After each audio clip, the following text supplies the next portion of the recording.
Okay, thanks for joining me. Today we're going to be looking at managing conflict and toxicity in the workplace. So the objectives of today's webinar, we're going to look at how to avoid a toxic culture, how we move towards improving employee engagement and how we can measure the success to make sure that we're doing everything correctly. We talk about employee engagement a lot throughout this webinar. So I just wanted to sort of recap on, what that actually means. Employee engagement, this is a state of functioning where employees are motivated to contribute to the company's success. So this is more than sort of just turning up for the wage packet. It's about an emotional commitment to the work that you're doing and the company that are employing you. So what we're trying to do is we're trying to get everybody engaged to the max. Engaged employees are enthusiastic, consistently give the best. What we're trying to avoid is employees that are disengaged. That means they're not invested in the job or the company, and that can even, work against a business. Those that are somewhere in between will just turn up to work and contribute to the minimum level. Just want to talk a bit about causes of a toxic culture. And as a HR consultant, we come across this a lot when we're talking to our clients, because generally clients are ringing us, when things have gone wrong. So common causes that we come across then really often is when an easy job is made difficult. So that can range from there being too many rules in the workplace, too much control and lack of autonomy coming perhaps from senior management or the directors of the business, versus a complete lack of support, everybody just running around like headless chickens with no sort of, direction or focus, and maybe too high a workload as well. Coupled with that is the bad atmosphere, the sort of blame culture, that fear factor, nobody having the feeling that they can speak out or work collaboratively even, and raise their own suggestions. So there's just no fun at work, and all of these, causing a toxic work culture. Poor communication, particularly misinformation. So if you're not getting any kind of communication at all, or maybe too much communication, and that can also be a problem, particularly if there's communication and there's no actually clear direction or focus in that communication. And a big one as well is lack of recognition or feedback. So if nobody's getting any praise or any feedback, they don't know whether they're doing a good job or a bad job. All of that just creates a toxic culture. So how do we look out for signs of a toxic culture? Low employee engagement, obviously, so people not performing to their best, people going around, bad-mouthing the company, bad-mouthing each other, definitely, an indication that they're not engaged and they're not sort of on the same page as everybody else. We also, an indication of something not right in the workplace if high levels of absenteeism, or if you've got staff that are actually in work, working longer hours than they should be, much longer hours, maybe working from home, you've lost sight of the hours that they're working at weekends, etc. That's often a sign that there's something not right with the workload or the processes that are in place, and that can, lead to burnout. We see a lot of disputes in the workplace coming around through staff going off with mental health issues. Most of the grievances and disputes that we're involved with our clients supporting them to resolve are actually between fellow employees and colleagues. So if you're getting lots of grievances and arguments in the workplace, that's definitely a sign of a toxic culture. Also, we've got staff churn. If you've seen an increased number in resignations as well, that's generally an indication that something's not right. Higher levels of near misses or accidents, any kind of safety incident in the workplace is also an indication that there's something not right in the workplace. And if you're seeing an overall dip in productivity, lower sales and profitability, those are two other significant signs of a toxic culture in the workplace.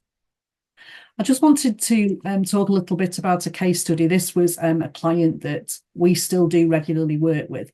And in early 2020, two organisations merged together. So the larger business was based in Manchester, and the smaller business that merged was based in London. And they came together, changed the name, rebranded.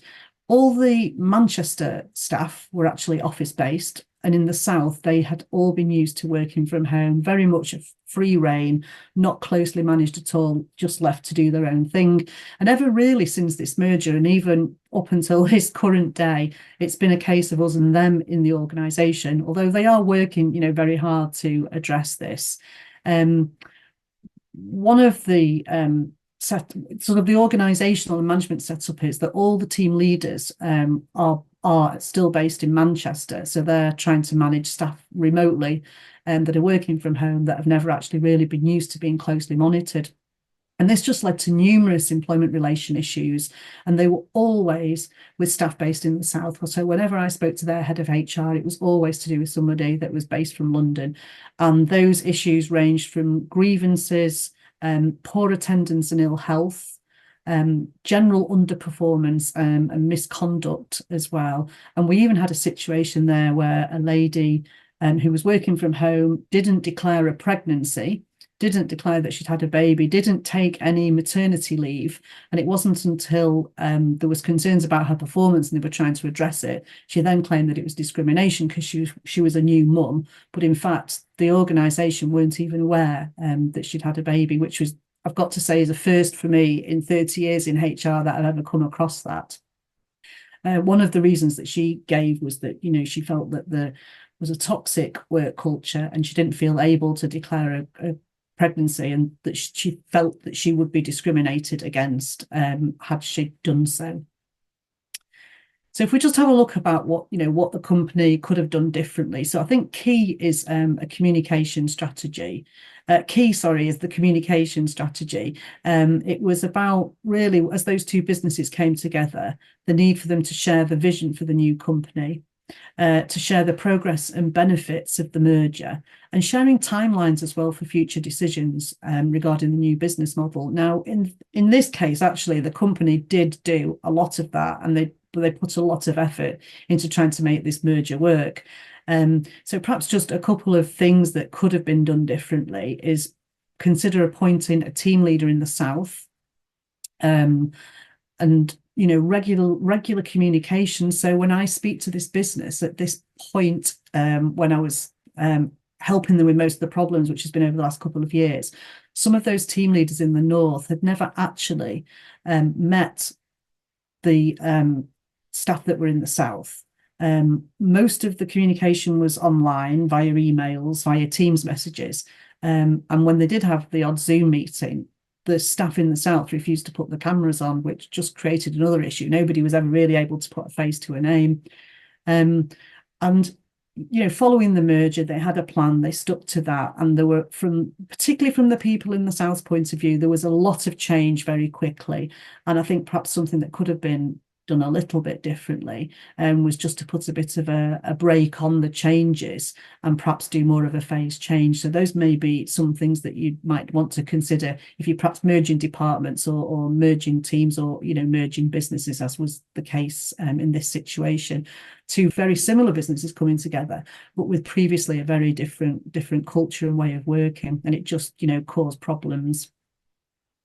So in terms of defining and detoxing your culture, employee engagement definitely leads to improved outcomes, and it needs to be driven from the top down, as sort of HR professionals or leaders in business. It's important that, you're the one that takes the lead really to improve that culture. So as a business, if you're a business owner, you need to think about what drives you from the top down, really. So think about what defines you as a business or a team, what are your core values, and what is your business strategy? And all of this needs to be communicated then to the workforce. So it may be that your business strategy is to be the preferred employer. It may be that you want to offer the widest range of products, or that you want to specialize and be a niche service or product provider, or it may be that you want to provide the best value for money. But I think in terms of deciding what identifies you as a business is so important, because then that needs to be fed down to employees and be embedded really in their objectives as well. We'll come on to that a bit later on. So in terms of defining your culture, it's important as a business that you have sound policies and procedures in place that sort of underpin and frame your culture. And good policies will make sure then that you're adhering to best practice and core values. And also, if you've got policies in your business, even if it's things like absence management policies or recruitment policies, pay review policies, it ensures that you're treating everybody consistently. It's also evidence that you're following fair processes, and that will reduce risks then of people being able to claim grievances, claim they're being discriminated against, and it will reduce the possibility of people resigning and claiming constructive dismissal. Also, if you've got sound policies and procedures in place that are setting out your standards, then it will reduce liability and vicarious liability. So if you've got policies and procedures in place, employees have been trained on those, or they've been communicated to them as part of an employee handbook, and then something goes wrong, having those policies in place will reduce your liability as an employee. And it will also reduce your vicarious liability. So if an employee is not adhering to the procedures and sort of goes rogue, for want of a better phrase, that won't come back on you, or should not come back on you as the employer.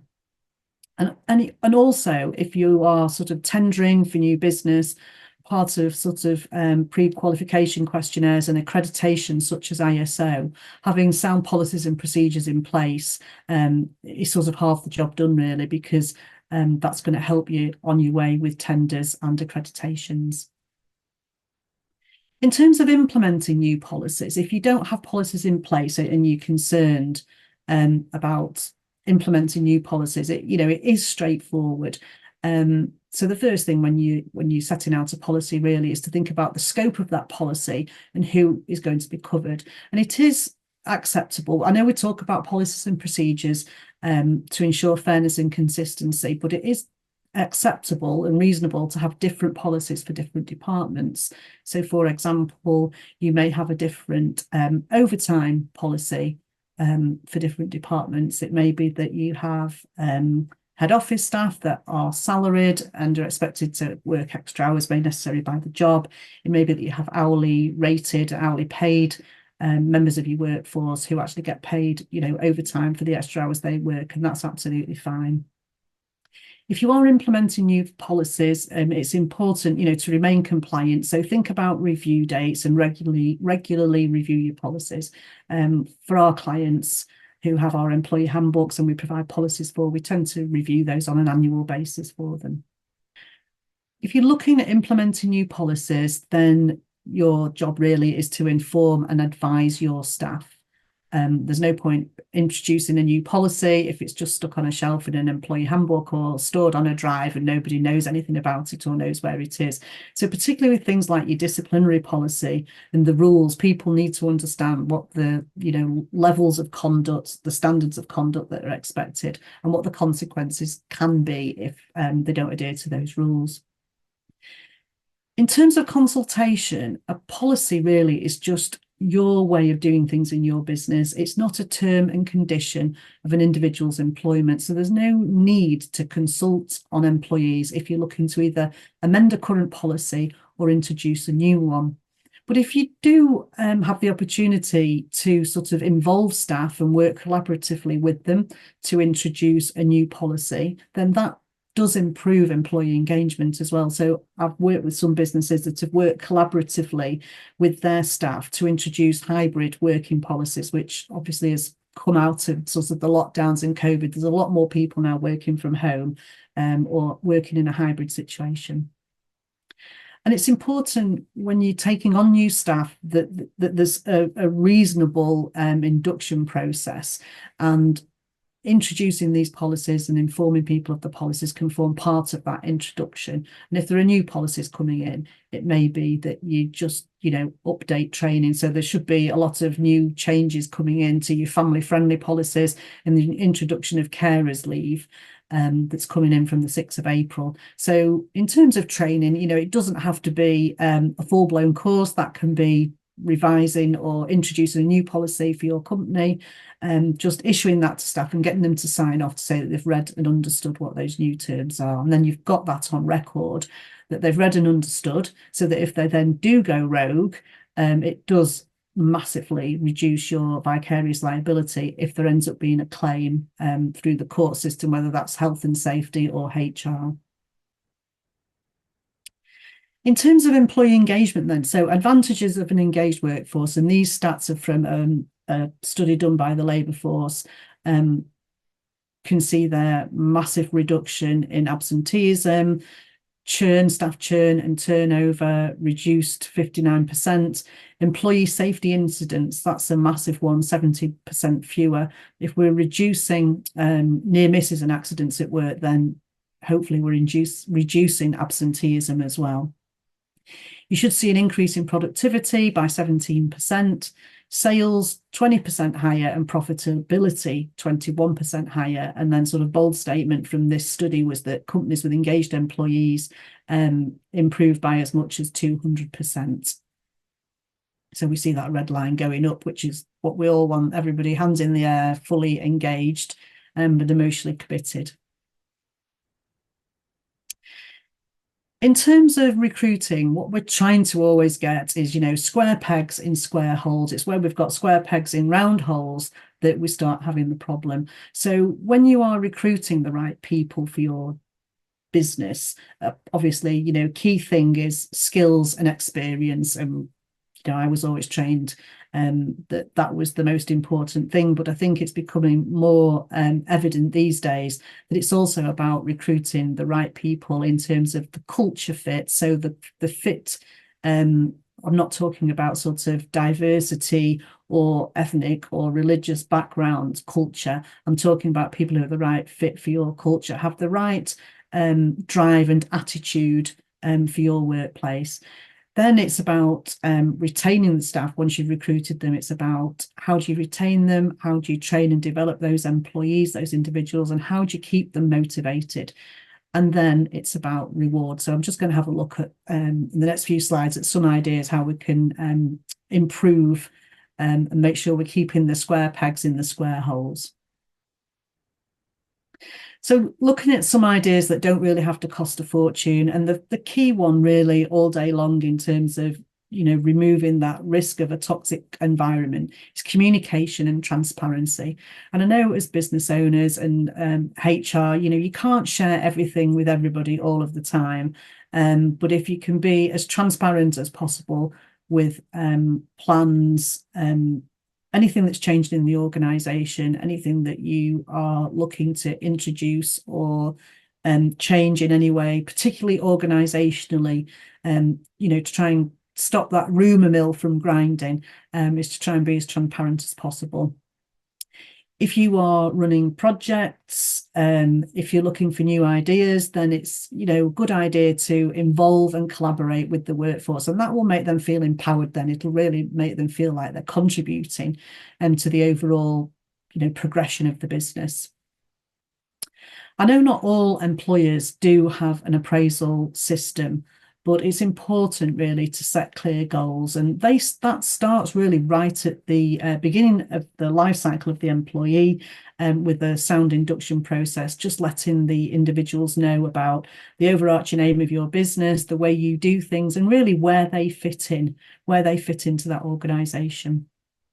And if you don't have a formal appraisal process, I know some people do make a bit of an industry out of this. It doesn't need to be that onerous, but I think it's important to set people smart objectives. And if they can see how they're progressing, and it's a measure for you as well of their performance, it'll help sort of with their motivation in terms of knowing where they fit in, knowing where they've done a good job. And if we can incorporate into the appraisal process, training and development plans for the future, it's more likely that an employee can see that they've got a career path, and they're more likely to stay with you and be engaged sort of on that journey, if you like. It's also important to celebrate and appreciate staff, whether that's through team events or staff awards or, token gifts. Any of you that use LinkedIn, you can show appreciation on LinkedIn by putting posts and the sort of gimmicks on there to be able to put out, shout out and big up people on LinkedIn. And we saw a lot of that last week with International Women's Day, and there was also Staff Appreciation Day recently as well. Another idea that doesn't cost a fortune, and people are looking for this more and more now while they're looking for new positions. A massive attraction is the ability for hybrid working or flexible working, people trying to achieve a better work-life balance. So those ideas don't actually, cost anything really, apart from a bit of time perhaps to implement. In terms of mental health, whenever I'm involved with trying to support a client through what has become a toxic situation at work, it quite often goes back to a mental health issue. And back in 2018 now, there was a government report and it set out core standards for employers to promote good mental health. And the idea for this was to really support people with mental health conditions to remain and thrive in employment. But I think there are some good learning points from here as well on how we can keep people in work and keep a happy, sort of unharmonious workplace. So the core standards, there were 6 core standards. The first one was for employers to produce, implement and communicate a mental health at work plan that encourages and promotes good mental health of all staff and an open organisational culture. And there was a lot of talk and promotion of employers appointing for mental health first aiders in the workplace. Now, that wasn't a legal requirement, but if you were in a position to do that, that was fine. And that's, a lot of companies that I work for have really seen a benefit from that. So that wasn't somebody that you appointed from outside the company to come in, and it wasn't a full-time job. It was basically a role that somebody, took on that was already in the organisation. Perhaps somebody who had that natural capacity to talk to people and was, already sort of the go-to person when anybody had concerns. The second core standard was to develop mental health awareness among employees by making information, tools and support accessible. So we go into, workplaces now, you see in the restrooms, you see in bars and restaurants as well, there's posters, isn't there, all over the place about promoting mental health awareness and signposting individuals, whether it's employees or members of the public, to the services that can help them, whether it's an internal first aider or recommending a charity that provides support. And the third core standard that came out of that report was for employers to encourage open conversations about mental health and the supports available, which I've just touched on. So in terms of putting this into practice in your workplace, if you don't have an absence management policy, can't recommend one highly enough. But that enables you to monitor absence. Then, as part of that, you'll be having return to work interviews, and if you're picking up on underlying health issues, it might not be mental health, and it could be physical health as well. Then that can lead more into a welfare conversation as well. And part of that welfare conversation, then you're exploring with the employee whether there's anything you can do as a business, as the manager or HR, to support them in the workplace. The fourth standard was to provide employees with good working conditions, to have a healthy work-life balance and opportunities for development. So the opportunities for development can come out of introducing an appraisal process as well, setting objectives. Just other things that you can do practically in the workplace, just to make sure there's a good work-life balance, is monitor working hours. So we want to make sure we haven't got people, working late into the evenings every evening. I know it's happens, it has to happen sometimes. We don't want people sort of not having any time for sort of downtime for themselves. Monitor holidays as well. I've never been able to understand this, why employees wouldn't want to use up their annual leave, but I do have a lot of businesses, sometimes in the care sector, where people have had to drop holidays to cover shifts for other staff as well. It's important to make sure your staff are using up their annual leave. Monitor traveling as well. I think, and I'm sort of talking about this from personal experience, I think now we're able to do training online and have meetings online. I know my traveling is reduced, but just keep an eye on that. Make sure people aren't spending too much time in the car traveling from one end of the country to the other. Think about health and safety risk assessments as well for people that are particularly lone working, but for anybody, there should be health and safety risk assessments carried out, just to make sure that people aren't exposed to risks at work and that you're able to put measures in place. If you are working in an industry where staff are using tools, maybe hand vibration or exposed to noise, then you will be obliged to carry out and refer them to probably occupational health therapists for an annual health surveillance as well. That just makes sure that you're picking up on any opportunities to identify any sort of risks at work that you can put measures in place for. Fifth and sixth standards here. So number 5 is to promote effective people management to ensure all employees have regular conversations about health and well-being. So it's easy to pick up these kinds of conversations where employees have been off sick and you're having perhaps the return to work interview that's leading into the welfare meeting. But there's often situations where employees are actually in work, still struggling and haven't actually taken any time off. And sometimes that's more of a problem to manage than when people are going off. So it's fine to have casual conversations with people, how are you doing? Notice you've not seen yourself recently. You appear to be struggling. Is there anything we can do to support you? That's fine. It may be an item that you want to just put on the agenda at a team meeting. It might just be the icebreaker, or it might be coming in under any other business. And it's also something that if you are having regular appraisals, whether it's just an annual appraisal or, quarterly or 6 monthly annual reviews, it's an opportunity there to have a conversation, not just about how they're doing in the job, but how they're doing, as a person as well, and how are they coping. It's important as well to routinely monitor employee physical and mental health, and we recommend that's done through health questionnaires.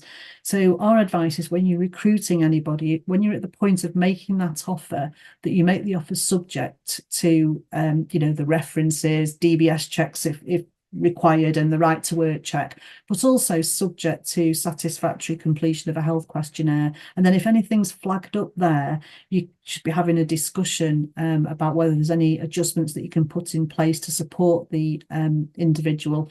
It's not appropriate and it can be discriminatory if you just withdraw the offer without having first had that conversation.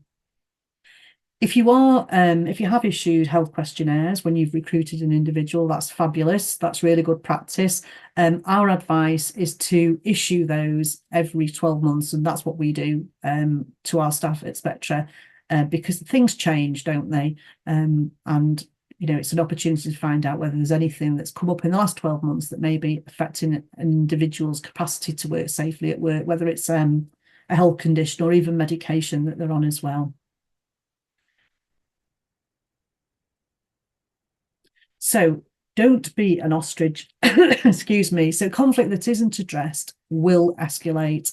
I've never sort of dealt with a client who's ignored a problem and it's gone away. Like most problems, it just tends to get bigger and it just ends up causing a toxic environment. It just has a negative impact all round on other employees, and on your productivity, etc. So poor motivation, less flexibility and impact on work standards is the biggest sort of negative impact that we see on, from a toxic workforce or a toxic environment that isn't dealt with. We see increased absenteeism, which then leads to increased pressure on the staff that are still in work, and also increased costs if you're having to replace the staff that are off with agency temps or maybe pay premium overtime rates as well. And then also you've got the cost of sick pay. In the worst case scenario, I've seen toxic work environment that's not been nipped in the bud lead to arguments and fights. And that's consequently led then to people being disciplined and dismissed for gross misconduct. We've also seen formal grievances, and most of the grievance meetings that we hold now on behalf of clients tend to be one colleague against another. just tends to be around, individual colleagues, which is, is unfortunate. We also see increased number of resignations and the potential for tribunal claims or even prosecution if there's been a health and safety issue, particularly. And we also see constructive dismissal claims. So if an environment's become toxic, there aren't sufficient policies and procedures in place, and people believe that they're not being treated fairly, they can claim they could resign and claim constructive dismissal. And if perhaps they've resigned and claimed constructive dismissal over the way health issues been managed, and they've got an underlying health issue that's perhaps been taken down the disciplinary route rather than the medical capability route, then they can also claim discrimination. And we've still got no fees for employees to put tribunal claims in. And we've also got unlimited awards for discrimination claims. So it's so important, to make sure we're following the right procedures and not getting stuck in this path of a litigation and getting slapped with a tribunal claim. There is a consultation actually going on with the government that finishes on the 25th of March about the reintroduction of some sort of tribunal fee for an employee to make a claim, but they're only talking about it being £50 to £55. So I don't think that's going to be massively prohibitive, to be honest, for somebody to be able to make a claim. So I don't particularly think we're going to see a big reduction in the claims being made. In terms of breakdown in relationships, as I said, a lot of the issues that I'm dealing with and supporting clients with are workplace disputes just between colleagues, and we often suggest and see success out of mediation being used to resolve disputes. So it is a voluntary, informal process. If you've dealt with a grievance and you're recommending mediation as a possible solution, both parties have to agree. You can't force somebody down the mediation route. So they've both got to sort of buy into that. As the mediator, when I go in, I sort of facilitate that process. I meet with both parties. I speak to them both, see what their sort of side of the story is, how they would like to progress, and then I bring them both together to have that meeting. Up to now, 100% success rate, I've got to say.